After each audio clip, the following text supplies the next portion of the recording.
Ever wonder what happens when a retired gangster tries to live a quiet life, only to get pulled back into the chaos he left behind? Steven thought his days of danger were over, until his wife was kidnapped by a ruthless criminal, forcing him into a deadly race against time. In today's story, we'll follow Steven's wild journey from a seafood business gone wrong to a high-stakes rescue mission that's anything but ordinary. Get ready for action, heart-pounding twists, and maybe even some giant crabs, because this is one comeback you don't want to miss. Steven used to be a tough gangster, but after getting married, he gave it all up and started a normal life.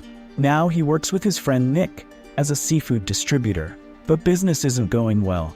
They're both broke, and Steven is stressed about paying the bills and keeping his house.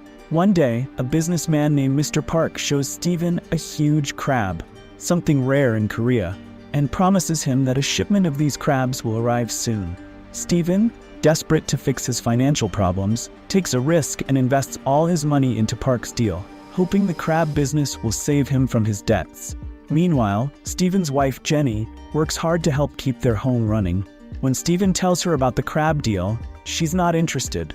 She's heard all his big plans before, and none of them have worked out.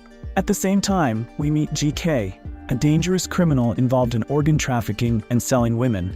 He visits an old man who owes him money. When the old man can't pay, GK kidnaps his daughter. While leaving, GK's car crashes into Steven's. Steven politely asks the driver to check the damage, but the driver throws money at him and tells him to leave. Jenny, seeing this, gets angry and threatens to call the police, which makes GK take notice of her. GK pretends to strangle his driver as a joke, making Steven and Jenny uncomfortable, so they let him go. Days pass, and Nick tells Steven that the crab shipment should have arrived by now, but it hasn't. Then Steven's friend, who introduced him to Mr. Park, calls and says there's a problem. China has seized all the ships because of a political dispute. Steven is worried, and on top of that, Jenny finds out that if they don't pay off their loan soon, the bank will take their house. On Jenny's birthday, Steven takes her out for dinner. Jenny suggests they get a temporary divorce to delay the loan payments, but Steven insists that the crab business will save them. When Jenny hears that he invested $1 billion, she gets furious and leaves without even cutting her birthday cake. Later, she realizes she was too harsh and texts Steven to come home. But as soon as she returns home, GK's men break in and kidnap her. On his way home, Steven is delayed by GK's men who are moving things around, wasting his time. When Steven finally arrives, he sees his house has been ransacked and realizes Jenny has been kidnapped. The next day, Steven checks the building's CCTV footage and spots a van belonging to the kidnappers, but rain makes it hard to see the license plate. GK calls Steven, letting him talk to Jenny for a moment, then threatens to kill her if Steven doesn't meet him alone at a suit store.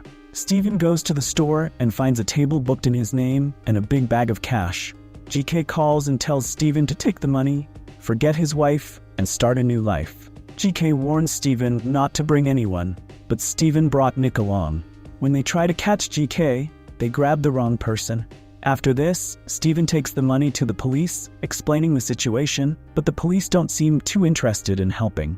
2 days pass, and the police are slow to find Jenny. Steven realizes he'll have to rescue her himself. Steven and Nick meet Leo, an old friend of Nick's, who helps them track down the kidnappers.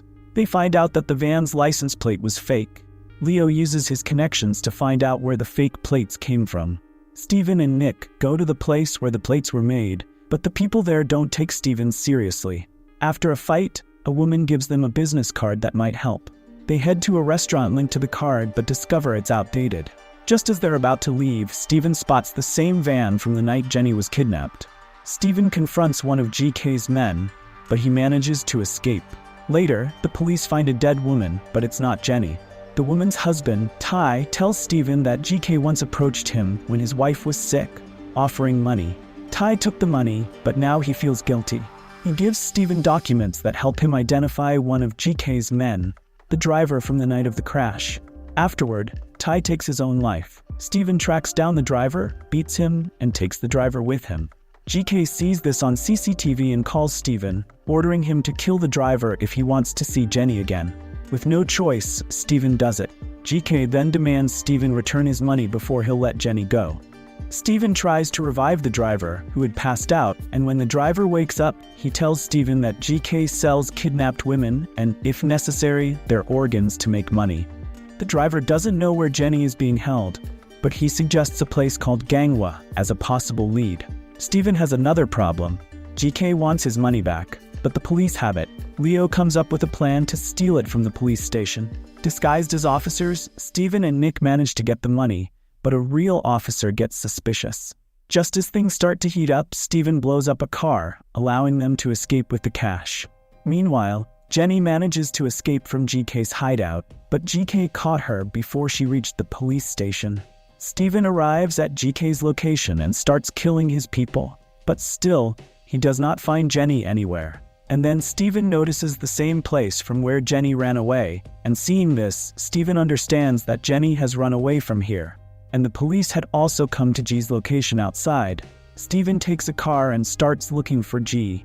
Then he sees G's car on the way, where G's man gives him all the information that the police have come to know about our den, and Steven, like a monster, has also broken everyone, and then G recognizes Steven, because of which he starts running away from Steven. But here, he makes Steven more angry, because of which Steven tries to stop G's car, but Steven's car crashes, seeing which G becomes so happy that he went out to kill Steven. But he does not know that Steven is a monster, and monsters do not die easily. Steven gets up again and serves G well. Steven not only beats up GK, he breaks GK's limbs as well. Then after this, Steven goes and meets Jenny, who Steven was very happy to meet. Steven becomes a hero in the media for saving his wife like a hero and exposed a human traffic ring.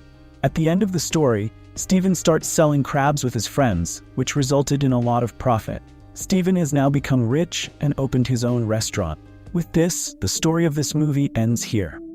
And just like that, Steven's journey from a quiet seafood distributor to an unstoppable force comes full circle. He took on ruthless criminals, rescued his wife, and even made the crab business boom in the end. Life's full of unexpected turns. One moment you're dodging debt, the next you're breaking bones to save the one you love. If you enjoyed this wild ride of action, suspense, and a dash of seafood, make sure to hit that like button and subscribe for more stories that keep you on the edge of your seat. Thanks for watching, and until next time, stay unstoppable.